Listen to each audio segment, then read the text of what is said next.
Trizac. L'original. Radio. Du Trizac. Votre plaisir coupable. Cube Radio. Bonjour tout le monde, c'est vendredi 10 novembre 2023. J'espère que vous allez bien. Écoutez, c'est vendredi. Vers midi, on aura un spécial avec Philippe Richard Bertrand qui va se faire un léger plaisir à dénombrer les dépenses de nos élus.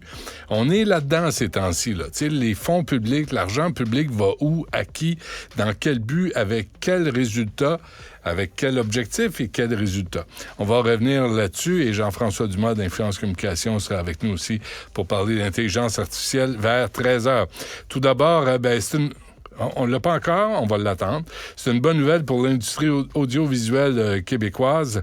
On vient d'annoncer hier la fin de la grève des acteurs américains. Tu sais, ceux qui vont sur les lignes de piquetage en limousine et en Mercedes. C'est toujours drôle, ça me fait rire. Évidemment, ça paralysait la production de films et de séries de télé américaines, mais on pense que c'est loin de nous, mais ça nous touche, là. Montréal, c'est une plaque tournante pour les tournages à cause de la valeur du dollar canadien, c'est sûr. Ils ne font pas Montréal et Vancouver. C'est sûr, ça coûte moins cher à tourner à Montréal que dans certaines villes américaines. Puis on peut faire bien des choses avec Montréal, là. On est assez...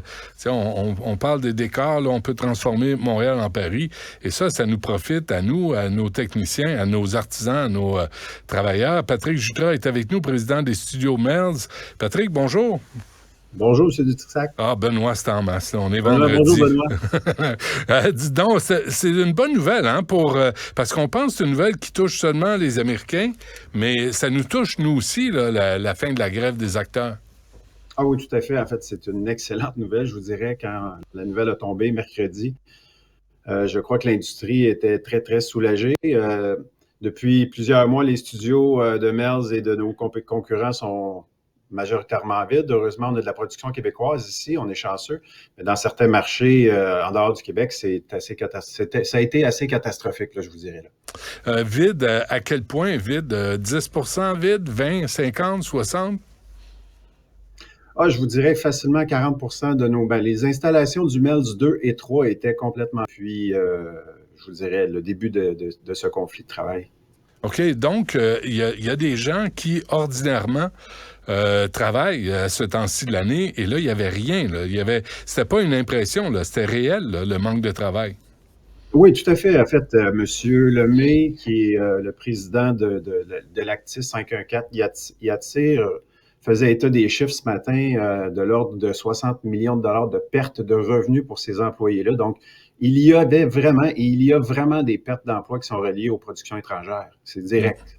C'était quoi votre... j'imagine que vous n'avez aucun rôle à jouer là-dedans, hein, Patrick Jutras, là, tu sais, genre, un mot, le Screen Actors Guild American Federation and Television Radio Artists, là, le syndicat qui représente les artistes de cinéma, de la télévision, il n'y a pas moyen de leur dire, hey, sérieusement, là, vous autres, les millionnaires, vous êtes en grève, me niaises-tu?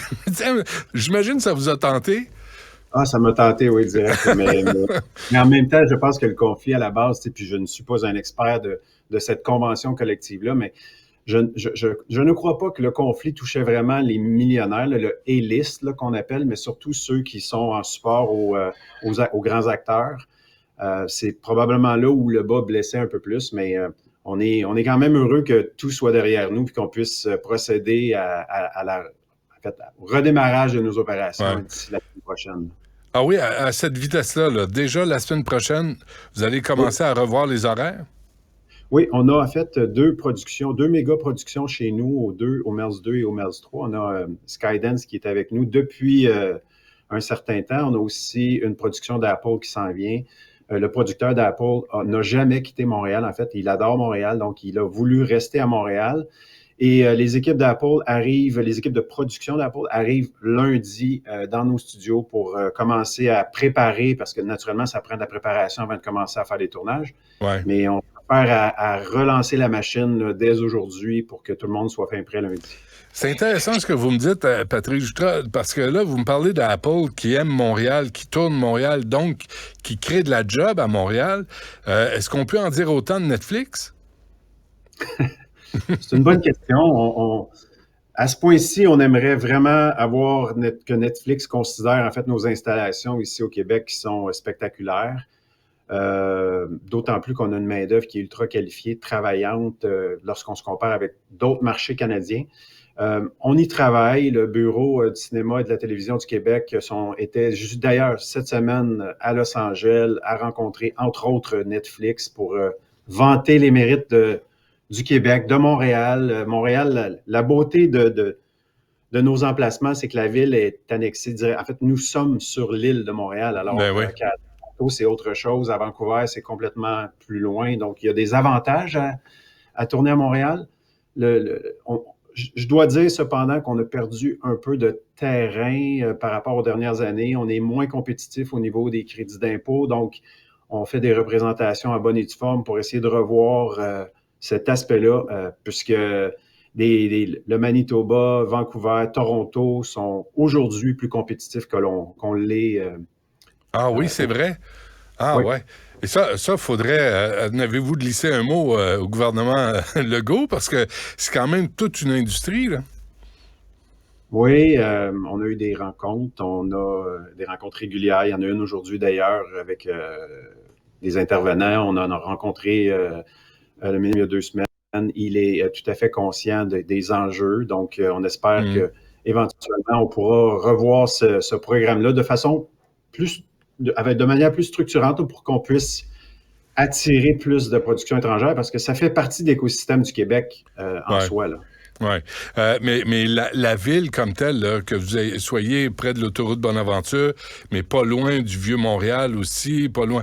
Vous savez, c'est une question niaiseuse, Patrick Jutra, mais les chantiers, la gestion de Montréal, l'accès aux rues, l'accès à la bureaucratie montréalaise, comment ça se passe? Ça se passe bien, la ville. Puis on a d'ailleurs de la construction sur la sortie nord du site Mel's. Et on est en discussion avec la ville. Ils sont assez transparents. Là, je ne peux pas parler pour la construction de façon générale sur l'île de Montréal, mais pour ce qui nous concerne autour de nos immeubles, on a l'heure juste. Ils nous exposent, on réagit, on a changé pour que justement on puisse assurer une fluidité au niveau de la circulation. Donc, ça se passe relativement bien à ce niveau-là. Jusqu'à maintenant, je peux pas me plaindre. Tant mieux. Avant qu'on se quitte, il y a quand même, tu sais, on parle beaucoup de la crise des médias. Et la crise des médias, là, encore une fois, on pense que c'est juste les vedettes à l'écran que ça touche, mais ça touche les artisans, les techniciens.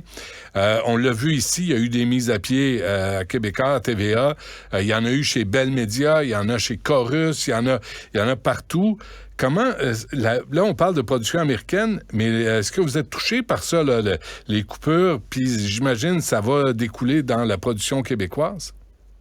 En fait, moi, j'ai 2 rôles chez Québécois. Là. Je suis président chez Mel's, mais je suis aussi responsable des revenus publicitaires du groupe. Donc, je peux vous dire que oui, on est au front, on est les premiers à subir ces contre-coups-là. Je vous dirais que depuis 2017, l'industrie de la télé au Québec, là, en termes de revenus publicitaires, a diminué de 118 millions de dollars. Donc, je parle de tout secteur confondu au niveau de la télé. Donc, c'est quand même majeur, sans compter les pertes d'abonnement. Donc, c'est clair que c'est malheureux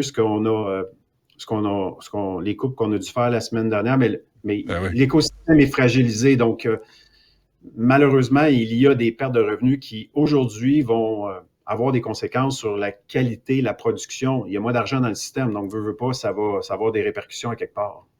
Bon, alors au moins, là, ça va compenser un peu cette fin de grève des acteurs. Mais c'est vrai ce que vous avez dit, là. Tu sais, on pense encore une fois aux A-list, là, aux plus grosses vedettes, mais il y a des acteurs et des actrices américains qui sont pas multimillionnaires non plus, là, qui travaillent comme tout le monde.